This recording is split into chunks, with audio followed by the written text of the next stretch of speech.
There are many people in Canada who have suffered tremendously under these lockdowns, and these lockdowns have been imposed on by our elected officials. Rightfully or wrongfully, that's what's happened. There are many Canadians who are upset with these lockdowns and think they should not be applied. Do you think maybe, in fact, these politicians who are traveling south, that we should not be criticizing them because we should just be saying open the border regardless? Maybe we're being too negative on these politicians and we should be cheerleading them to say, hey, you know what, you broke the lockdown, maybe we should break it for everyone. Well, it's a very interesting situation. So I've said a lot of times that if we want to know how serious COVID is, we just have to look at how our politicians and unelected health officials have been saying one thing, that we have to all stay at home while they get to basically live their lives and go off and do whatever. I personally, think that people should be able to freely travel and freely visit their family. And I think it's very sad when someone's fired for visiting their family or visiting an elderly relative or something like that.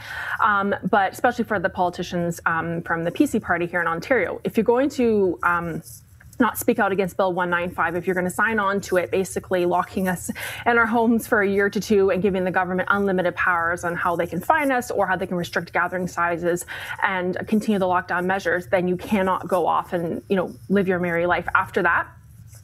So if you're going to make the rules and if you're going to be part of the rule making around COVID, then you have to abide by it. If you don't make the rules, I think that, it's up to individual people to do what's good for them and their families. So none of these politicians obviously were arrested because they weren't breaking the law, but we have seen Canadians arrested over the holidays because there were strict lockdown measures imposed just after Christmas or even just before, and depending on where you live in the country. In Gatineau, there was a terrible video of an arrest happening in a household where they had gathered 6 persons, which was apparently not allowed because it was more than one household. That video was so jarring and shocking, and maybe I'll let Michelle, you start us off of that one. To me, it seems so aggressive of the police. I mean, I appreciate that maybe they were violating the Health Act, but it seemed just so aggressive, and it was actually kind of scary. Am I wrong as a Canadian citizen to be scared of what I saw there? For me personally, and maybe it's just the nature of my profession, every time I see videos, I don't look at that as evidence. I look at that as it could be circumspect, and I don't look at it as a full picture. And there was a response by the Gatineau police saying that it wasn't a full picture, and it's true. I think only partial, because we got to see a little bit inside the house, but then the outside, which is where there was an issue. Yes, there was a lot of screaming. The video started at a certain point. So for me, it's very hard for me to say, was it wrong? Was it right? I don't know, because we're not getting a full picture. I think, if we deliberated more, it would be different. Right. The aggressiveness, again, we don't know what happened. We don't know if, the claim by the police officer was he was hit in the face, that's the reason why the aggressiveness started to happen. Is that true or not true? I don't know. But that's why facts, and that's why things being dealt with later are very important. But like you said, if we take it for what it is on face value, then yeah, it would be very disturbing to see that kind of aggressive behavior by police officers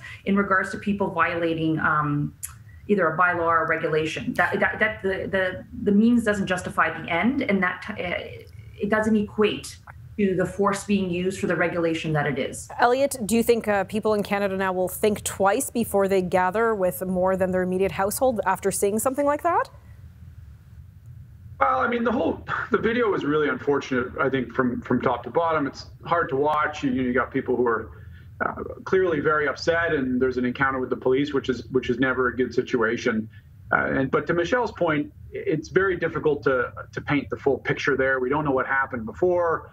We don't know what instigated the that confrontation. So it's a bit hard to take things away from it. That said, it's just not a very helpful video at this time. Obviously, no one wants to be locked down in their house. No one wants to have to be separated from their family and unable to gather in groups with family and friends. I mean, it's terrible. It's awful. And having these types of videos come out where, you could probably say both parties are at fault in a little bit, it's just really sort of unfortunate, because it sort of feeds this sense that, the government's it's government against the people, government's locking us down, when that's really counter to what we're trying to get at, I think, which is we're all trying to do what the experts tell us is the best way to beat this thing. We're all in this together. let's work together. Let's be sensible about this. Let's apply some common sense to the situation. Right. And we'll get through this.